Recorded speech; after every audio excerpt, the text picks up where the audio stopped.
Recovery. My name is Chris Peterson. I'm 29 years old. I'm the Director of Operations for Evolve Life Centers. I've been with Evolve Life Centers since the houses have opened. And I started out as a house manager and moved on to a career with Evolve Life Centers as Director of Operations. I ended up at Evolve because of their mission. I have been in recovery houses for over a year at that point and had seen what they had to offer and listened to what Evolve had to offer and what their plan was with where they're going in the future, and I wanted to be part of it.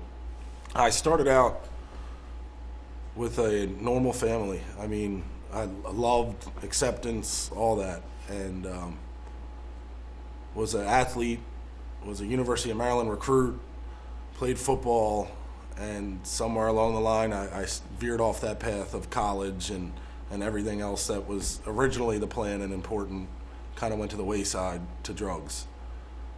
And I followed that life and the plan that drugs had for me instead of my plan.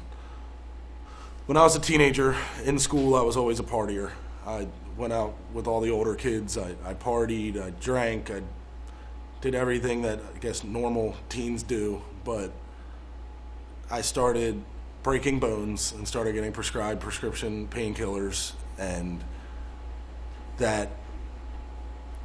those painkillers became an everyday thing after a while. You know, I was a weekend warrior, as they say, for a while with everything under the sun, all the normal party drugs. But then once it became a daily habit of prescription painkillers and I found myself withdrawing, then that's when it really took over. My first prescription was due to a broken bone from partying, and I broke my bone while drunk. And I broke my leg. I fell off a balcony, and at the University of Delaware, I fell off a balcony and broke my leg, and that's when I got prescribed the harder drugs. I had broken bones before, and I'd broken everything, but this was the first time that they gave me a long-term pain management instead of just take this for 10 days, you know. And I was on pain management for 8 years probably. And then it turned into manipulating doctors and getting way more than I needed, and my bones were fixed, but I wasn't. So I just kept going to doctors and shopping around, and that eventually led to what most people's stories are with prescription painkillers, and I wound up doing heroin because once your supply's cut off and the doctors are no longer prescribing, which they normally aren't doing, you know, with strong morals. They have other motives. They're pill mills pretty much. And once they started a war per se on the doctors, then the next best thing was heroin, and it was cheaper, and because I couldn't afford those same drugs that I was getting for free from a doctor on the street. Becoming physically addicted to painkillers and opiates, that led me to, I always knew it was wrong. You know, I always knew that I was meant for more and I was supposed to be doing something different, and this physical addiction had now had me in these grips that I couldn't seem to break free of, which led me to trying other routes of treatment, you know, via the methadone clinic or whatever it may be. And the methadone clinic, it took me to a very low place, although I might have been saving my paychecks. I was just in a horrible place.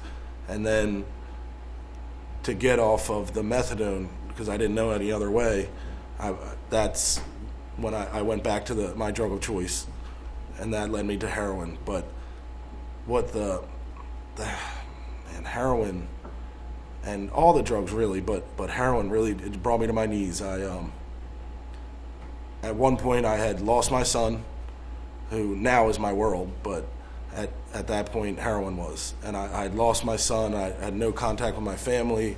It wasn't the length of time, but it was how intense it was. I wasn't out there away from my family and my child for too long, but it was long enough, and it brought me from that good home and good family and good morals and values and all the love in the world to by myself in a motel room with nobody and nothing. And that's when I realized that I needed help. During the worst part of my addiction, there was no more friends or family. I had nobody. I was alone in a motel room.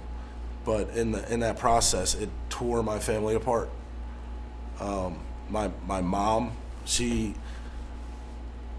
had to kick me out in order for me to do something different. She had to reach out to some of her family members that have been through the same thing. But my mom is probably the most loving and caring person that I know. And for her to have to kick me out of the house and to cut ties with me and take my son away, it was for my best interest, but it tore my family apart. My parents split up because of the stress. A lot of stuff happened. All my friends, all those people that went off to college, the route that I was supposed to take, I didn't stay in contact with them anymore. And there was just a few select people that I even talked to, and that was just based around drugs. I always say that 90% of my day was spent thinking about quitting drugs. 10% that was before I had any drugs. And that was in the morning. And then all I could think about was drugs. I would wake up and obsess over the fact that I needed drugs until I got them. And then it was just despair and loneliness and pain. That's all there was in that life. When I realized I needed help, I reached out to my local health department, and they pointed me in the direction of a treatment facility that was state-run, because at that point I had no money, I had no insurance, I had nothing, and they helped me get into a treatment facility.